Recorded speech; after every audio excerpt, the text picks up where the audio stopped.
রাজধানীর পল্লবীতে ৮ বছরের এক শিশু রামিসা আক্তারকে গলা কেটে হত্যা করা হয়েছে। হত্যার আগে এই শিশুটি ধর্ষণের শিকার হয়েছে কিনা খতিয়ে দেখছে পুলিশ। এই ঘটনায় মূল অভিযুক্ত প্রতিবেশী সোহেল রানা পলাতক। তার স্ত্রীকে জিজ্ঞাসাবাদের জন্য হেফাজতে নেওয়া হয়েছে।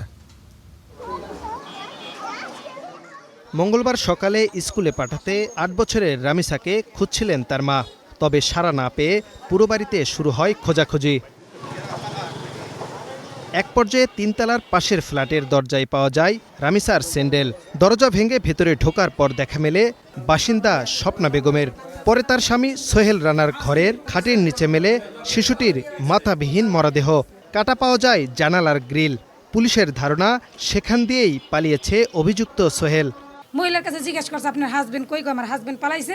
পরে দেখে কি বাচ্চা আর কি জবাই করে রেখে দিস। ঠিক আছে, বাচ্চা জবাই করে রাখছে, বাথরুমে রক্ত। পরে দরজা খুললা যে বাচ্চার বাপে ঢুকছে, বাপে ঢুকে দে জিজ্ঞেসে বাচ্চা কই, বাচ্চা কই। পরে মনে হয় খাটের নিচে মনে হয় পাইস। 999-এ ফোন পেয়ে ঘটনাস্থলে আসেন পল্লবী থানাসহ মিরপুর বিভাগের পুলিশ কর্মকর্তা।